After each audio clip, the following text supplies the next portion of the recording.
Hello दोस्तों, कैसे हैं आप सब। चलिए दोस्तों, शुरू करते हैं हमारा आज का जो सेशन है। राइट, डेटाबेस हम कर रहे थे, डेटाबेस डीबीएमएस। राइट, तो हमारा जो है डेटाबेस का मॉडल हमने पिछले लेक्चर में कवर अप कर लिया है।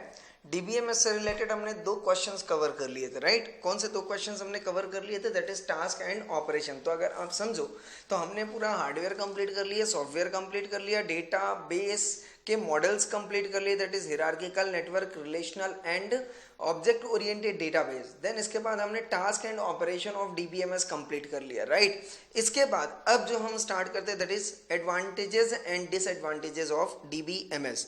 ओके, तो नाउ अगर हम एग्जांपल यहाँ पे टैली का लेते हैं। ओके,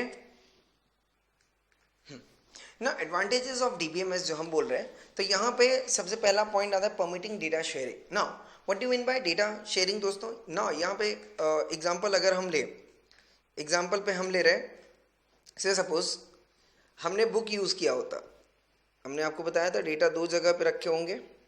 ओके, डेटा जो है हमारा दो जगह पे रखा हुआ है, एक तो रखा हुआ है बुक पे, ओके, और एक रखा हुआ है से सपोज सॉफ्टवेयर पे।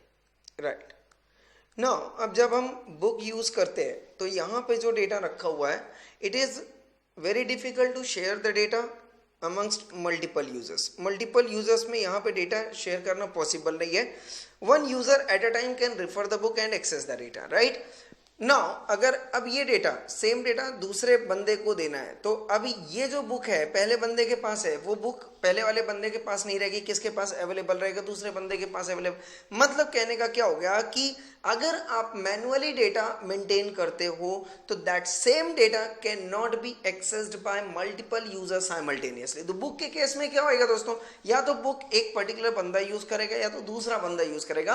कई सारे बंदे जो है एक साथ मिलके उस डेटा को एक्सेस नहीं कर सकते। तो पहला पॉइंट क्लियर हो गया। यस, बट अगर यही मैं टैली यूज करता हूं, ओके, और ये टैली का डेटा है, टैली का डेटा है, तो टैली की अगर फाइल रखी हुई है और ये फाइल सपोज मिस्टर ए के पास है, ओके, मिस्टर बी जो है वो भी टैली यूज कर रहा है, मिस्टर सी जो है वो भी टैली यूज कर रहा है। राइट, और ये टैली यूज कर रही है लैन के हिसाब से। किसके हिसाब से? लैन नेटवर्क के हिसाब से, लोकल एरिया नेटवर्क। तो अब ये जो डेटा एक कंप्यूटर पे रखा हुआ है, it can be simultaneously accessed by 3 person ना। तो अगर डेटा टैली में रखा हुआ है तो टैली में हम क्या यूज करें दोस्तों? मैनुअल डेटा, या that is called as database management system. Database management system, मैंने आपको एग्जांपल दिया था टैली का।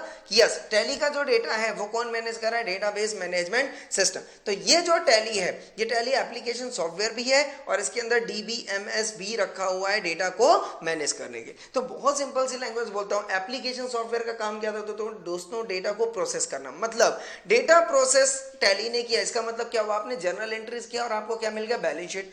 बट अब मैं बोल रहा हूं टैली के अंदर जो रखा हुआ है डेटाबेस मैनेजमेंट सिस्टम भी रखा, मतलब उस बैलेंस शीट में जो क्रेडिटर्स डेटिटर्स वाले डेटा आ रहे हैं, उस डेटा को कैसे मैनेज करना, असेंडिंग ऑर्डर में करना है, डिसेंडिंग ऑर्डर में करना है, कैसा डेटा किसके थ्रू मैनेज रहेगा, ये डिसाइड कौन करेगा दोस्तों? डेटाबेस मैनेजमेंट सिस्टम करेगा। क्लियर? तो एप्लीकेशन सॉफ्टवेयर क्या करता है? डेटा की प्रोसेस करके इनपुट को आउटपुट में कन्वर्ट करता है, और वो आउटपुट को इनपुट को कैसे रखना है, किस फॉर्म में रखना है, असेंडिंग ऑर्डर में रखना है या डिसेंडिंग ऑर्डर में रिकॉर्ड करना है, ये काम जो है डेटाबेस मैनेजमेंट सिस्टम का है। क्या मैं यहां तक क्लियर हूं दोस्तों? यस। तो डीबीएमएस क्या बोल रहा है? It provides the facility so that same information can be made available to different users. तो यहां पे आप लिख सकते हो tally allows sharing of accounting data amongst multiple users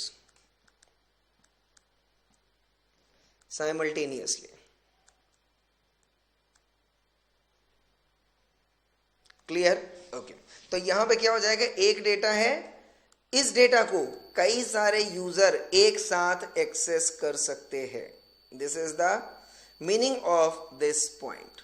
I hope I am clear with this. Yes.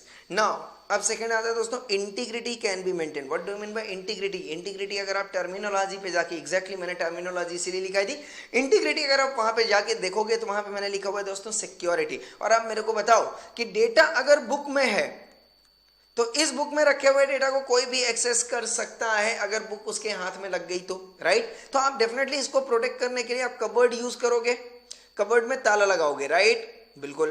तो इस cupboard को तोड़ भी सकता है कोई, और इसमें अगर ताला लगाया तो ताला कोई खोल भी सकता है। नॉर्मली मास्टर की वगैरह आप यूज करिए, ताला भी आप तोड़ सकते हो। तो यहाँ पे जो डेटा के एक्सेस होने के चांसेस हैं अनऑथराइज यूजर से वो ज्यादा है। बट अगर आपने डेटा किस में रखा है दोस्तों, कंप्यूटर पे रखा है, वहां पे आपने पासवर्ड डाला है, तो unless the user has not valid ID and password are not allowed to access particular data. मतलब यहां पे क्या है दोस्तों, इंटीग्रिटी मेंटेन्ड है। इंटीग्रिटी मेंटेन्ड है मतलब जो डेटा यहां पे जैसे रखा हुआ था उस डेटा को कोई भी unauthorized user come on access नहीं कर सकता, चेंज नहीं कर सकता। आ रहा है बात समझ में? मतलब जैसा डेटा यहां पे था, क्या एक्यूरेसी मेंटेन रहेगी? यस। जो डेटा जिस फॉर्मेट में था क्या उसी लेवल पर मेंटेन रहेगा? यस। एंड इंश्योर दैट क्या डेटा अप टू डेट रहेगा? यस। क्योंकि कोई भी अनऑथराइज यूजर इस फाइल को एक्सेस नहीं कर सकता, और जो वैलिड यूजर्स होंगे वो उसमें एक्यूरेट डेटा डालते होंगे, कंसिस्टेंट फॉर्मेट, जो फॉर्मेट यूज कर रहे हैं जिस डेटा के लिए वही फॉर्मेट यूज होगा। ओके, देन इसके बाद बोलता है updated, up to date information provide करेगा। And very very important, as a result क्या हो जाएगा, इस डेटा को हम अनऑथराइज यूजर से प्रोटेक्ट कर पाते हैं कि कोई भी अनऑथराइज यूजर इस डेटा को अनऑथराइजली मैनिपुलेट ना कर पाए, मतलब अनऑथराइज्ड चेंज ना कर पाए। मतलब इंटीग्रिटी का मतलब क्या हो गया दोस्तों, बेसिकली इंटीग्रिटी बोलता है, इंटीग्रिटी का मतलब क्या हो गया, प्रोटेक्शन। क्या बोला मैंने? Protection of data from, come on, अब लिख लेना पूरा, जो टर्मिनोलॉजी मैंने बोली वहीं पे लिखना है। Protection of data from unauthorized modification, unauthorized what? Modification. Yes, क्या मैं यहां तक क्लियर हूं दोस्तों? यस। तो इंटीग्रिटी यहां पे जो है वो मेंटेन हो सकती है।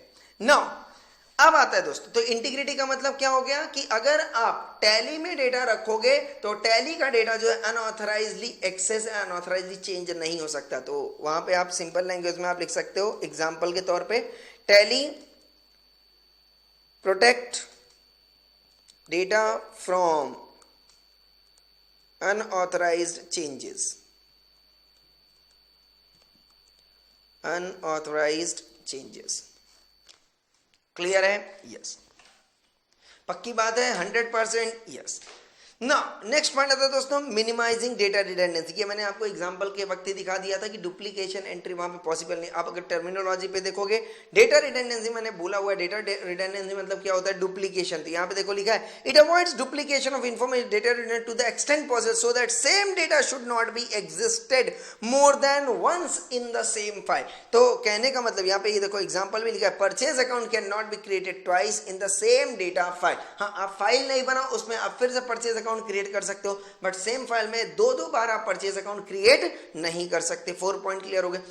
फोर्थ बोलता है दोस्तों इंप्रूव्ड सिक्योरिटी। ना यहाँ पे क्या बोलता है दोस्तों, सिक्योरिटी मेंटेन रहेगी। ओके, तो सिक्योरिटी हमने यहाँ पे मेंटेन की, अनऑथराइज मॉडिफिकेशन वगैरह नहीं हो सकता है, तो मतलब अनऑथराइज यूजर कुछ भी चेंजेस नहीं कर सकते। और ये क्या बोला, इंप्रूव्ड सिक्योरिटी, मतलब जैसी सिक्योरिटी आपने मैनुअल डेटाबेस में रखी थी, मैनुअल सिस्टम में रखी थी, यहाँ पे उस सिक्योरिटी से बेहतर सिक्योरिटी हम लगा पाएंगे। मतलब ये बोल रहा है कि टू प्रोटेक्ट, ध्यान से, to protect data from unauthorized modification, मतलब जो मैंने इंटीग्रिटी मेंटेन की थी उसके लिए हम यहां पे सिक्योरिटी इंप्रूव कर रहे हैं। To protect data from unauthorized modification, tally provides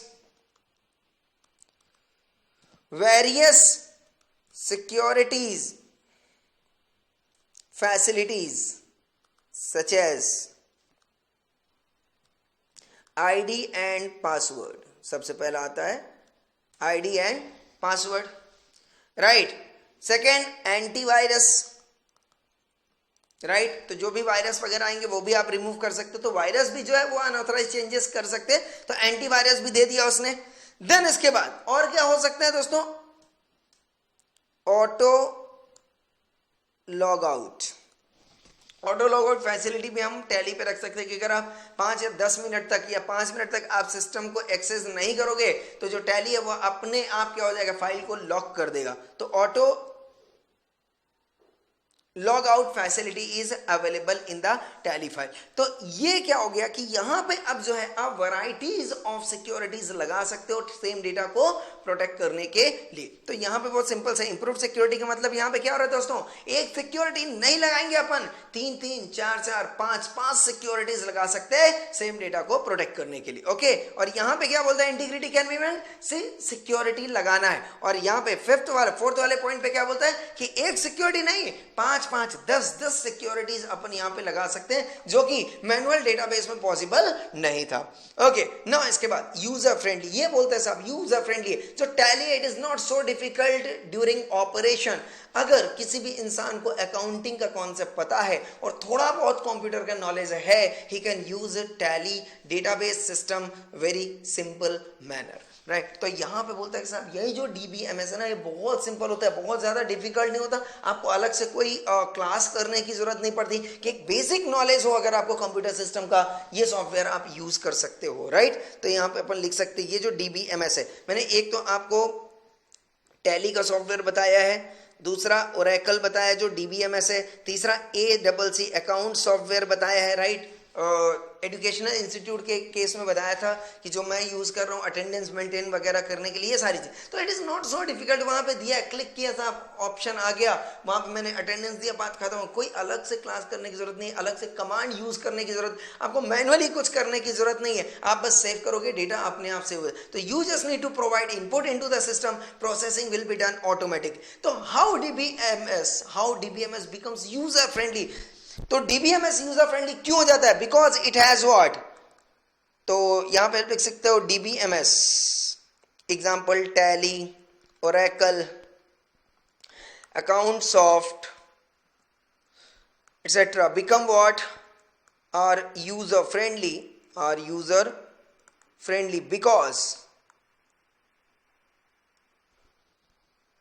processing is done automatically, right. less functionality, function आपको कम परफॉर्म करने हैं, सारा काम कौन करता है, सिस्टम करता है। Okay, then no difficult languages, यहां पे जो लैंग्वेज यूज होती है वो भी बहुत डिफिकल्ट नहीं होती है, सिंपल लैंग्वेज होती है। ओके, इफ यूजर, इसमें आप एक और लाइन और लिख सकते हो, लिखना चाहो तो, if user has basic knowledge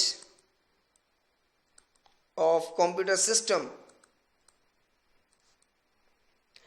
and complete knowledge of accounting software,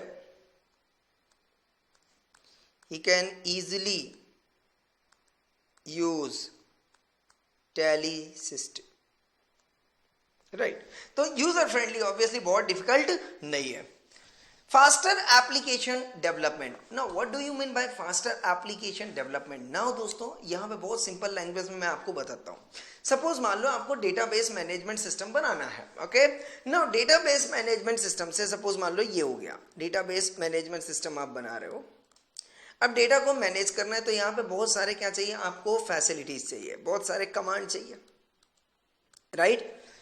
अब देखो जैसे एक कमांड आता है, सबसे पहला आता है, अब इसमें फैसिलिटीज चाहिए, तो एक तो चाहिए डेटा स्टोर करने के लिए स्पेस, तो यहाँ पे आप डेटा स्पेस के लिए आप बनाते हो मास्टर फाइल वगैरह, ओके। देन यहाँ पे ट्रांजैक्शन फाइल के लिए आपको स्पेस चाहिए, राइट। देन आप यहाँ पे टेबल वगैरह बनाते हो, ओके।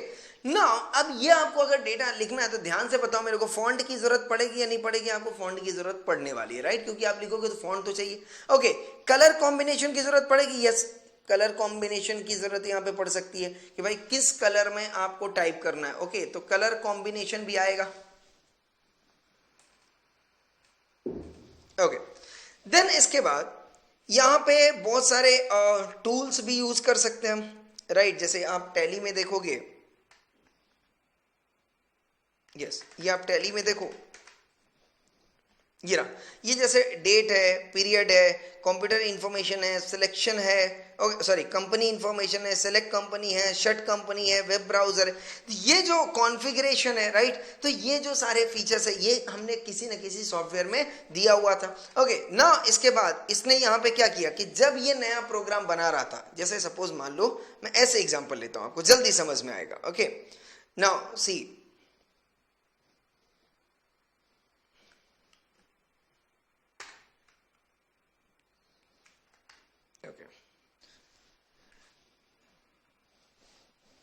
अब यहां पे आप सोचो, आपने यहां पे MS वर्ड बनाया हुआ है। अब MS वर्ड में अपन ने बहुत सारे फीचर्स दिए हुए हैं। कौन से फीचर्स दिए हुए हैं? से सपोज मान लो हमने पहली बार MS वर्ड बनाया, तो MS वर्ड के डेटा को मैनेज करने के लिए हमने इसमें कलर कॉम्बिनेशन दिया है ना। आप देखते हो कि कलर्स उसमें बहुत सारे आते होंगे, फॉन्ट आता होगा, ठीक है, कट कॉपी पेस्ट का ऑप्शन आता होगा, तो कट कॉपी पेस्ट कमांड हमने ऑलरेडी यहाँ पे बनाया हुआ है। ओके, रिडू बनाया है, अंडू बनाया है, ओके, डिलीट कमांड बनाया हुआ है, यस। तो इन सब की हमने क्या की हुई है? ऑलरेडी कोडिंग की हुई है। क्या की हुई है? ऑलरेडी हमने कोडिंग की हुई है। समझ में आया? यस। तो अब मैंने जब दूसरा सॉफ्टवेयर बनाया से MS एक्सेल, तो MS एक्सेल में भी मुझे इन चीजों की जरूरत पड़ने वाली है, राइट। तो मैं क्या करूं? फिर से मैं कोडिंग करूं? नहीं, मैं क्या करूंगा, इसमें एक्सेल में जो जो चीजें यूज होने वाली है इसको सीधा कॉपी पेस्ट कर दूंगा। मैं क्या कर दूंगा? कॉपी एंड पेस्ट कर दूंगा। तो जितने कोडिंग यहां पे थी, सेम कोडिंग यहां पे अवेलेबल हो जाएगी। MS वर्ड में क्या नहीं था? फॉर्मूला। तो अब मैं यहाँ पे फॉर्मूला को एक्स्ट्रा डिजाइन करूंगा। आ रहा है बात समझ में? यहाँ पे क्या नहीं था? एक्सेल नहीं था, सॉरी सेल्स नहीं थे, राइट। दैट इज दिस, अगर आप सेल देखो तो यहाँ पे ये जो ब्लॉक्स बने होते हैं एक्सेल शीट में, वो MS वर्ड में नहीं था। MS वर्ड में आप देखोगे प्लेन पेपर था, राइट। बट जब आप एक्सेल ओपन करते हो तो वहां पे आपको बहुत सारे सेल्स नजर आते हैं। तो यहाँ पे हमने सेल्स की डिजाइनिंग कर दी, राइट। तो इतनी चीजें जब मैंने यहाँ पे की दोस्तों, तो मेरा यहाँ पे इतनी सारी चीजों को जो फिर से कॉपी फिर से डिजाइन करना था, वो समय बच गया। मतलब कि एक्सेल मैंने फटाफट से डिजाइन कर लिया, यस। तो जितना समय मुझे MS वर्ड में लगा, उससे कम समय, उससे बहुत कम समय मुझे एक्सेल को डिजाइन करने में लगा होगा, क्योंकि यहाँ पर रेडीमेड जो सॉफ्टवेयर, रेडीमेड जो प्रोग्राम्स, रेडीमेड जो कमांड्स, रेडीमेड जो फैसिलिटीज अवेलेबल थी दोस्तों, वो मैंने MS एक्सेल में as it is copy paste कर ली। यहां तक क्लियर हूं क्या? यस। तो एक्सेल में आप देखो, और सेम चीजें यही अपन DBMS में भी यूज कर सकते हैं, जैसे ओरेकल हो गया, राइट, अकाउंट सॉफ्ट हो गया। तो सेम, आप सॉफ्टवेयर अलग अलग है बट टेक्निक अपना सेम ही है। तो ओरेकल में जो जो हमने चीजें डाली हैं और जो जो चीजें अकाउंट सॉफ्ट में यूज होने वाली है, तो वो जो फैसिलिटीज है वो मैं एज इट इज यहाँ पे क्या कर लूंगा? कॉपी एंड पेस्ट कर लूंगा। कॉन्सेप्ट क्लियर है दोस्तों? यस। ना यहाँ पे आप देखें, यहाँ पे फास्टर एप्लीकेशन डेवलपमेंट यही बोल रहा है, DBMS मेक्स एप्लीकेशन डेवलपमेंट। ये रहा, एप्लीकेशन जब भी मैं कोई नया सॉफ्टवेयर बनाता हूँ, मोर फास्ट, ज्यादा फटाफट बना लेता हूँ, because application developer get all graphics, ये modules, data interfaces, buttons, that is already available in the database in readymade form. तो फास्टर एप्लीकेशन डेवलपमेंट में सिंपल लैंग्वेज में लिख लें आप, लिखे यहाँ पे, since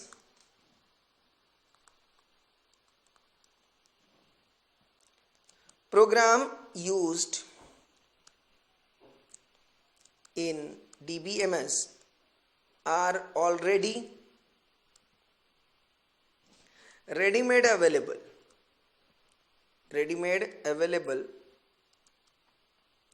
hence it can be copied from one program and use it in another program of database management system. That saves substantial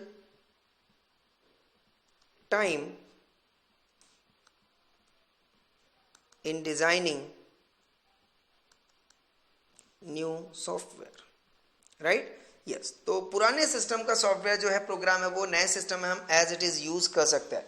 now 7 point आता है दोस्तों प्रोग्राम एंड फाइल कंसिस्टेंसी। अगर हम प्रोग्राम एंड फाइल कंसिस्टेंसी की बात करें तो अगर आप टैली में आप देखते हो, टैली की अगर मैं बात करता हूं, ठीक है, तो टैली में अगर मैं बात करता हूं तो आप बताओ टैली अकाउंट्स में हम कितने तरीके की जर्नल एंट्रीज पास करते हैं। एक तो हम पास करते हैं दोस्तों कॉन्ट्रा एंट्री, एक तो हम क्या पास करते हैं कॉन्ट्रा एंट्री, दूसरी हम पास करते हैं रिसीट की एंट्री, है ना, करते हैं नहीं करते, यस। तीसरी पास करते हैं पेमेंट की एंट्री, फोर्थ पास करते हैं हम परचेस की एंट्री, देन सेल्स की एंट्री, एंड देन एक पास करते हैं जर्नल एंट्रीज। और भी बहुत तरीके की एंट्रीज होती हैं बट बेसिकली अपने को समझाने के लिए इतना सफिशिएंट है। जर्नल लेजर अपन बनाते हैं, राइट। जर्नल वाउचर्स होते हैं वो एंट्रीज हम पास करते हैं। जर्नल एंट्रीज का मतलब यहाँ पे जर्नल एंट्रीज नहीं है, तो जर्नल वाउचर पे हम जो एंट्री पास करते हैं that is journal. Okay now दोस्तों ये जो एंट्री अगर मैं अलग अलग आपको बोल रहा हूँ डेफिनेटली इनके अलग अलग रूल्स होंगे ना। कॉन्ट्रा एंट्री का रूल्स क्या होता है, डेबिट एंड क्रेडिट वाला जो वाउचर होता है, तो डेबिट में आप कॉन्ट्रा एंट्री करना है तो ओनली कैश ऑब्लिक बैंक, इसके अलावा आप कुछ नहीं कर सकते। क्रेडिट में भी आप जो करोगे कैश ऑब्लिक बैंक करोगे। तो इसका फॉर्मेट बहुत फिक्स है कि कॉन्ट्रा एंट्री में अगर आप कोई भी एंट्री करते हो तो डेबिट में भी या तो कैश बैंक आएगा, क्रेडिट में भी या तो कैश बैंक आएगा। बट रिसीट में ऐसा नहीं होता। रिसीट में डेबिट में क्या होएगा दोस्तों, रिसीट के डेबिट में कैश ऑब्लिक बैंक होता है पक्का 100%। इसके अलावा कुछ भी ये एक्सेप्ट नहीं करेगा। अगर आप टैली में रिसीट वाउचर ओपन करोगे और रिसीट वाउचर में अगर आप एंट्री कर रहे होगे और आपने अगर डेबिट साइड पे लिख दिया डेप्रिसिएशन, तो टैली कभी भी आपका डेप्रिसिएशन अकाउंट डेबिट में एक्सेप्ट नहीं करेगा। क्रेडिट में बोलता है कोई भी अकाउंट हो अदर देन कैश बैंक, क्या बोला इसने, अदर देन कैश बैंक आप करोगे तो एक्सेप्ट कर लेगा। पेमेंट में अगर मैं बात करूं तो बोलता है डेबिट में अदर देन कैश बैंक आप कुछ भी लिख दो मैं एक्सेप्ट कर लूंगा। बट क्रेडिट में आपको कैश बैंक ही लिखना पड़ेगा। ओके परचेज में आपको डेबिट में परचेज ही चाहिए, क्रेडिट में या तो आप कैश बैंक लिख दो या तो आप क्रेडिटर लिख दो, मेरे को चलेगा। ओके सेल्स में आप कैश बैंक लिखोगे डेबिट में, क्रेडिट में आप ध्यान से समझना, क्रेडिट में आप या तो कैश बैंक लिख दो या तो डेटर्स लिख दो। ओके क्रेडिट में आपको सेल्स ही लिखना पड़ेगा। जर्नल एंट्रीज बोलता है डेबिट में आपको other than cash bank, other than cash bank, and credit में भी आपको other than cash bank entry करनी पड़ेगी। एग्जांपल जैसे मैं बोला depreciation account debit to fixed assets account, तो अगर ये depreciation account debit to fixed assets करना है तो आपको जर्नल वाउचर में जाना पड़ेगा। ओके सेल्स की एंट्री करनी है तो आपको सेल्स वाउचर में जाना पड़ेगा। परचेज की एंट्री करनी है तो आपको परचेज वाउचर में जाना पड़ेगा। आपको अगर rent account debit to cash करना है तो आपको पेमेंट में जाना पड़ेगा। रिसीट करना है ऐसे suppose cash account debit to commission account लिखना है तो आपको रिसीट एंट्री में जाना पड़ेगा। और अगर आपको कैश डिपॉजिट या कैश विड्रॉ करना है तो कॉन्ट्रा वाउचर में जाना पड़ेगा। मतलब टैली ने क्या किया दोस्तों, हर एक एंट्री के लिए जो रूल्स है वो पहले से उसने फिक्स कर दिया। मतलब हर एक का जो फॉर्मेट है, हर एक एंट्री का जो वाउचर्स का फॉर्मेट है वो उसने पहले से ही क्या किया हुआ है दोस्तों, फिक्स किया हुआ है। तो अगर आप देखो यहाँ पे बिल्कुल वही लिखा है DBMS provide come on same file format, क्या बोल रहा है, same file format for similar set of data and design various different data format for various different types of transaction. तो ये क्या बोलता है, same file format for similar set of data, मतलब जब तक कैश डिपॉजिट या विड्रॉल चलेगा तो मैं यहां पे ऐसे लिख सकता हूं for each and every cash deposit और withdrawal transaction contra format, contra voucher format must be used, right. If entry is related to receipt, then receipt voucher format will be used. Clear? यहां तक समझ में आ गया? Yes. तो जब तक data set आपका सेम है तो उसका फॉर्मेट भी सेम रहेगा, बट जैसे ही डेटा सेट चेंज होगा तो उसका फॉर्मेट भी चेंज हो जाएगा दोस्तों। नेक्स्ट पॉइंट आता है, लास्ट पॉइंट है achieving program data independence. Now what do you mean by this? तो मैंने आपको अगर ये समझाता हूं तो ये मैं आपको बिल्कुल इस डायग्राम से समझाता हूं। अब देखो, सबसे पहले यहाँ पे एक डायग्राम बताया था मैंने, यूजर है और एक डेटा है, राइट। और यहाँ पे मैंने बताया था डेटा को एक्सेस करना हो तो यूजर के पास क्या होना चाहिए, पहले हार्डवेयर होना चाहिए, देन सिस्टम सॉफ्टवेयर होना चाहिए, देन एप्लीकेशन सॉफ्टवेयर होना चाहिए, राइट। अब एप्लीकेशन सॉफ्टवेयर क्या है दोस्तों, टैली है, ओके। और टैली का क्या है, डेटा है। ये दोनों अलग अलग चीजें हैं, यस बिल्कुल। टैली क्या है, एक प्रोग्राम है, और डेटा क्या है, जो यूजर ने प्रोवाइड किया हुआ है, जो कि टैली सॉफ्टवेयर में आपको दिखता है। मैंने कल बताया था कि अगर टैली का डेटा एक्सेस करना हो तो आपको क्या चाहिए दोस्तों, टैली सॉफ्टवेयर चाहिए, ओके। सेम में अगर आप टैली कभी यूज नहीं किया तो मैं आपको ऐसे बोल देता, से सपोज आपके पास मूवी डेटा है, नो मूवी डेटा एक्सेस करना है आपको अगर, तो क्या टैली सॉफ्टवेयर चाहिए, नहीं। क्या चाहिए आपको, वीएलसी प्रोग्राम चाहिए। तो इससे सपोज एग्जांपल के तौर पर वीएलसी हमने बोल दिया। एक बात बताओ, क्या मूवी डेटा और वीएलसी प्लेयर दोनों अलग अलग चीजें हैं, यस। अब बताओ, अगर वीएलसी प्लेयर मैं डिलीट कर दूं, वीएलसी प्लेयर मैं डिलीट कर दूं, क्या मेरा मूवी भी डिलीट हो जाएगा? सोच के देखो, अगर मैं वीएलसी प्लेयर डिलीट करता हूं तो क्या आपका मूवी का फाइल जो आपने रखा है, जैसे सपोज डबिंग रखा हुआ है, ओके, डीडीएलजे रखा हुआ है, ओके, और भी बहुत सारी मूवीज हैं आपने रखी हुई अपने अपने टेस्ट के हिसाब से, कोई दिक्कत नहीं है, ओके। तो ये क्या बोलता है, क्या सॉफ्टवेयर हटाने से मेरा डेटा डिलीट हो जाएगा? अगर दोस्तों ऐसा होता तो जो डेटा पेन ड्राइव में रखा था, तो क्या पेन ड्राइव में आपने वीएलसी प्लेयर रखा हुआ था? नहीं, सिर्फ मूवी का डेटा रखा हुआ था। तो उस पेन ड्राइव में तो वीएलसी प्लेयर है नहीं, बट डेटा तो रखा हुआ है, यस। तो क्या मैं बोल सकता हूं कि in absence of program file you can still store what database, yes. मतलब टैली के डिलीट होने से डेटा डिलीट नहीं होगा, वीएलसी प्लेयर के डिलीट होने से डेटा डिलीट नहीं होगा। बोलो जरा फाइट से, समझ में आया कि नहीं आया? यस। अगर समझ में आया तो क्या मैं ये बोल सकता हूं डेटा अलग है और टैली अलग है, यस। भले ही आप टैली का डेटा टैली के थ्रू बना रहे हो, मेरी बात ध्यान से समझना, बिल्कुल ये बिल्कुल ऐसा प्रोग्राम है जैसे देखो, पापा एंड उसका बच्चा सन, राइट। सन का ओरिजिन, सोर्स ऑफ ओरिजिन क्या है, पापा, राइट। तो पापा ने बच्चे को जन्म दिया, तो डेफिनेटली पापा, जो सन का एग्जिस्टेंस आया वो पापा से आया, राइट। बट अगर पापा मर जाते से सपोज, यस और नो, तो अगर ये बंदा जो है ये एक्सपायर हो जाता है तो बताओ क्या इनका बच्चा भी मर जाएगा? नहीं। दोनों में क्या है दोस्तों, इंडिपेंडेंस। भले ही ये सन पापा से आया हुआ है, बट पापा को अगर कुछ होता है, राइट, अगर पापा मर जाते हैं, ओके, तो ये जो सन है उनका, वो नहीं मरेगा, वो जिंदा रहेगा, राइट। सन अगर मर जाता है तो पापा नहीं मरेंगे।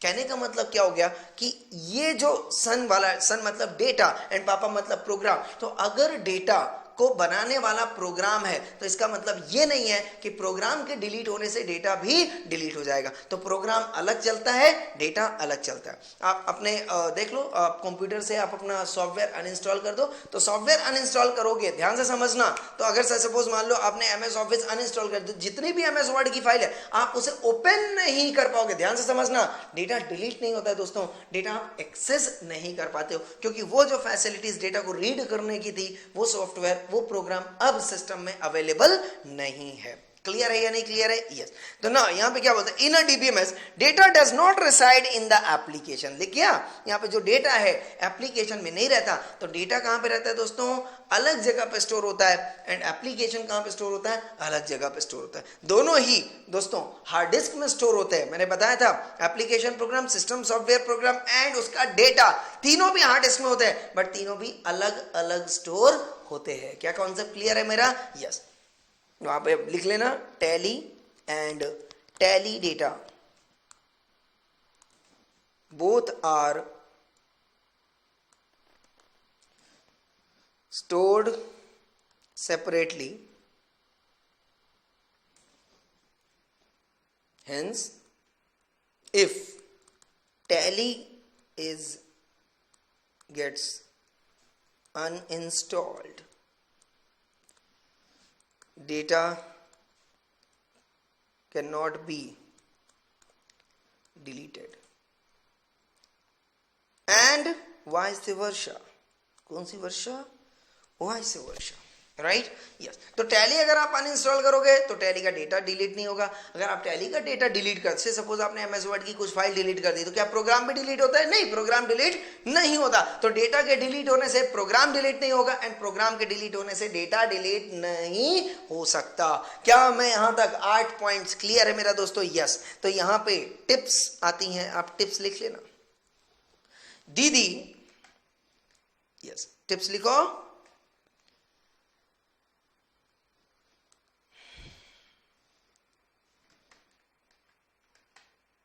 दीदी यूजर फ्रेंडली, दीदी वहां पे आप लिखो दीदी यूजर फ्रेंडली एप्लीकेशन डेवलप करके, दीदी यूजर फ्रेंडली, ये टिप्स है याद करने के लिए। यूजर फ्रेंडली एप्लीकेशन डेवलप करके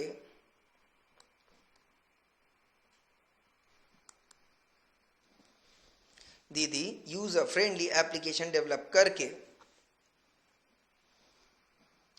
file consistency and data independency रखती है। Okay yes.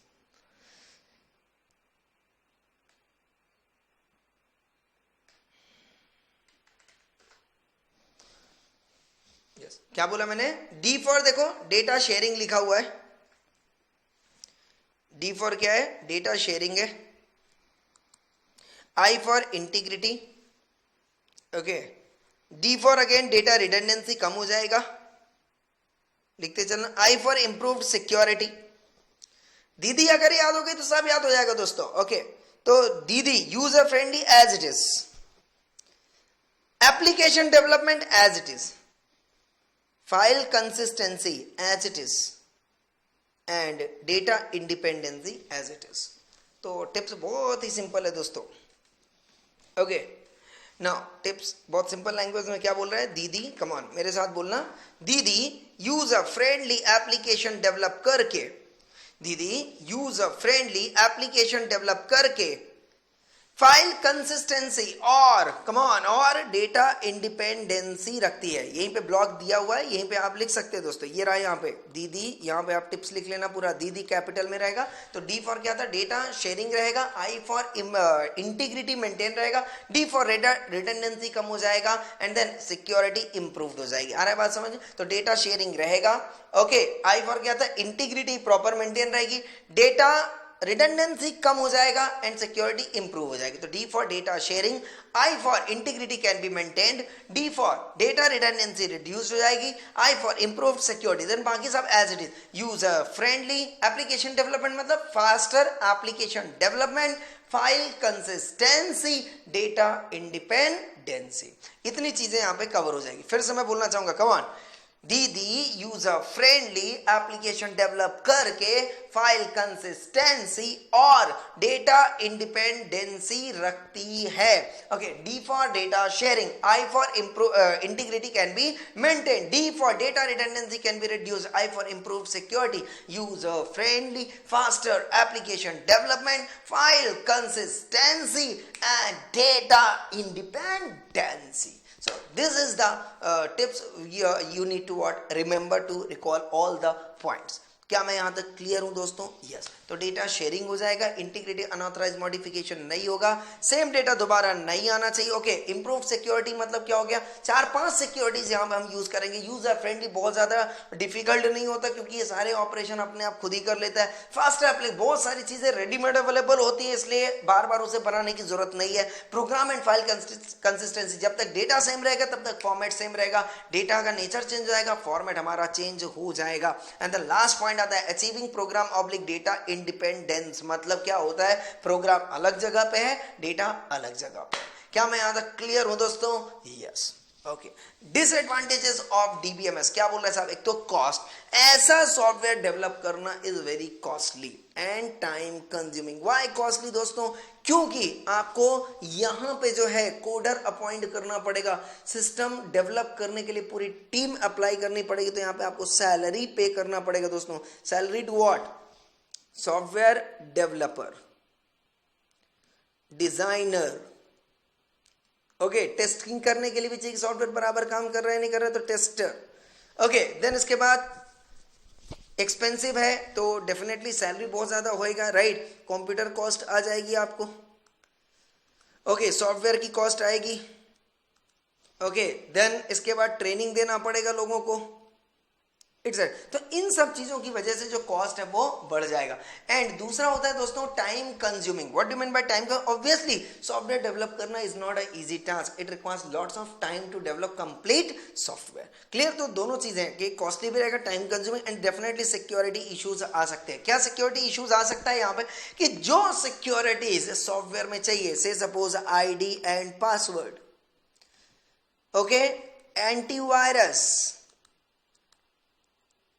एंटीवायरस चाहिए होगा, ओके, देन इसके बाद सीसीटीवी चाहिए होगा, बिल्कुल चाहिए। तो अगर ये सिक्योरिटीज जब तक हैं, बराबर काम करे, तब तक को कोई दिक्कत नहीं है। बट जैसे ही इफ नॉट वर्किंग प्रॉपरली, क्या बोला मैंने? If not working properly, then it leads to threat to the data loss. Okay, data loss हो सकता है एंड प्रोग्राम करप्टेड। क्लियर? तो this is the advantage and disadvantages of DBMS. यहां पे मैंने क्या बोला? The user friendly application develop करके फाइल कंसिस्टेंसी और डेटा इंडिपेंडेंसी रखती है। ओके, डी फॉर क्या था? Data sharing. I for integrity can be maintain. D for data redundancy कम हो जाएगा, डेटा रिडंडेंसी यहां पे नहीं आएगा। Okay, I for improved security हो जाएगी। देन इसके बाद user friendly, faster application development, file consistency, data independency. And disadvantage क्या आएगा दोस्तों? Cost and security. और इसी के साथ जो है हमारा ये जो एडवांटेजेस एंड डिसएडवांटेजेस हैं ये कंप्लीट होते हैं। अब आते हैं हमारे पास other related concepts of database, ये हम दूसरे वीडियो में कवर अप करेंगे। ठीक है दोस्तों, चलो, thank you so much, thank you.